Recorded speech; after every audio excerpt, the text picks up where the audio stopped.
پوچھ رہا کہ کون سے اوقات ایسے ہیں جن میں نماز پڑھنا مکروہ ہے، تو وہ تو معروف ہیں بیٹا، طلوع آفتاب کا وقت، سورج کے نکلنے کا وقت، اور سورج کے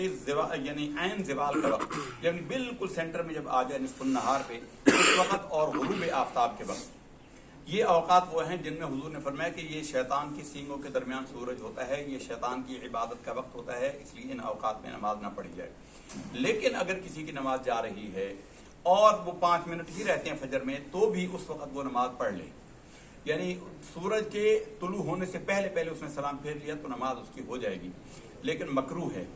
مکروہ ہوگی لیکن ادا ہو جائے گی، بہرحال قضا نہیں ہوگی۔ یوں ہی سورج ڈوب رہا ہے اور اس وقت اس نے پڑھی اور سورج کے غروب ہونے سے پہلے پہلے عصر کی نماز مکمل کر لی تو وہ اس کی نماز ہو گئی، اگرچہ مکروہ ہوئی۔ تو سورج کے نکلنے سے 5-7 منٹ پہلے تک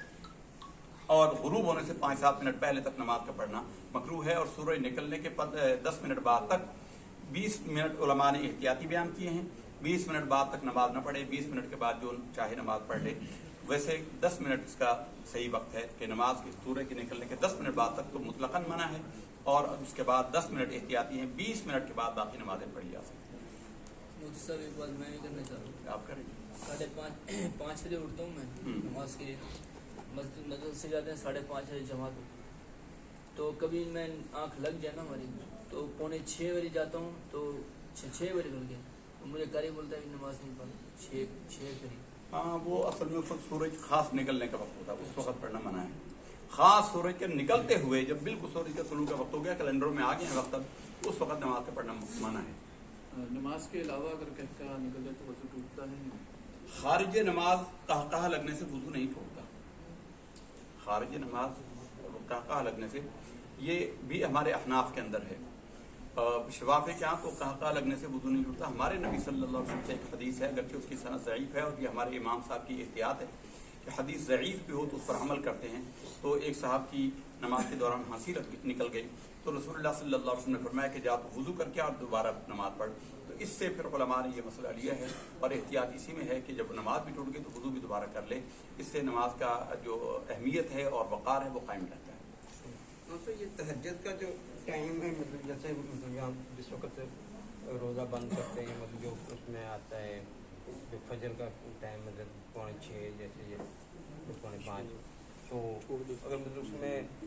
جو باقی ٹائم ہوتا ہے، اذان میں ٹائم ہے 10-15 منٹ کا جو وقفہ ہوتا ہے، مطلب کہ فجر کی اذان تھوڑی دیر سے ہوتی ہے، تو اس ٹائم میں مطلب کہ دیکھیے، فجر کی اذان ہو جانے کے بعد فجر کی 2 سنتوں کے سوا کوئی نفل نہیں پڑھ جانا چاہیے۔ اذان نہیں ہوئی اس سے پہلے تہجد کا وقت پورا ہو گیا، نہ روزہ بند کر لیا اور وقت ہے بھی، تو اس میں اگر کوئی کر لے تو کر سکتا ہے، نفل پڑھ سکتا ہے۔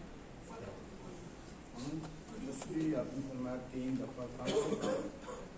زیادہ کرنا پھر تا کرنا، پھر وہ شعور میں نہ ہو کہ کتنی پڑی، کتنی زیادہ سے زیادہ کتنی کر سکتا ہے اور کتنا ٹائم، جتنی دیر اس کا اطمینان ہو، گنتی کرنا ضروری نہیں ہے، گنتی جہاں تک شمار رہے انگلیوں پر نہ گنے، اور 5 7 9 11 کوشش کرے، لیکن اگر طاق اس کو ظاہر ہے گننے کے لیے پھر انگلیاں لگانی پڑے گی یا توجہ دینے پڑے گی، تو توجہ گنتی پر نہ دے، کوئی جفت پڑھنے میں منع نہیں ہے۔ بہتر ہے اگر اسے یاد رہے تو کہ 3 پڑھنے کے بعد 2 کا سیٹ پڑھتا رہے، وہ تو طاق ہی رہیں گی، 3 پڑھی پھر 2 دفعہ پڑھ لی، پھر 2 دفعہ پڑھ لی، پھر 2 دفعہ پڑھ لی، تو 2 یاد رکھنا آسان ہوتا ہے، تو وہ جتنے بھی ہو جائیں اس میں سجدہ سے 5-10 منٹ کا بھی ہو جائے تو جتنا مرضی ہو جائے، لیکن حسن ترتیب یہی ہے کہ قیام کا دورانیہ سب سے زیادہ ہو، قیام کے دورانیہ زیادہ ہو، اس سے کچھ کم رکوع میں ہو، اس سے زیادہ یا اس سے بڑا ہونا ٹھیک نہیں، پسندیدہ نہیں، لیکن ہو جائے گا، زیادہ دیر پھر لگا رہے۔ اسی طرح پھر جب قومہ میں کھڑا ہو تو قومہ کا قیام جو ہے وہ رکوع سے کم ہو، اسی طرح سجدہ جتنا مرضی لمبا کرے لیکن رکوع سے لمبا نہ ہو، اور پھر رکوع سے اٹھ کے تو جلسہ جو ہے وہ رکوع سے کم سجدے سے کم ٹائم میں کرے، یہ ترتیب اس میں یہی ہے۔ صاحب اگر جماعت سے سب سے الگ کھڑے ہوں گے تو نماز ادا ہو جائے گی؟ جماعت ہو اور جماعت سے سب سے الگ ہوگا تو نماز اس کی نہیں ہوگی، کیونکہ واجبات نماز میں ہے، اور ترک واجب جان بوجھ کر کرنے سے اس کی نماز ہوگی نہیں، کیونکہ جماعت کا صف کا ٹھیک کرنا یہ واجبات نماز میں ہے، تو واجب کو چھوڑا ہے اس نے تو نماز نہیں ہوگی۔ سوال یہ، کوئی شخص آیا اس نے ہاتھوں سے چپل اتاری، پھر اگر قرآن پاک کو طاقت پڑھنا، یہ بھائی صاحب پوچھ رہے ہیں کہ کوئی آیا اس نے چپل اپنے ہاتھوں سے اتاری اور اس کے بعد وہ آ کے قرآن شریف کو پکڑ لے اور چھو لے تو کیا ہے؟ خلاف ادب ہے۔ اگر چپل کا ناپاک ہونا یقینی ہو، خشک ہو تو پھر تو وہ پاک ہی رہتی ہے.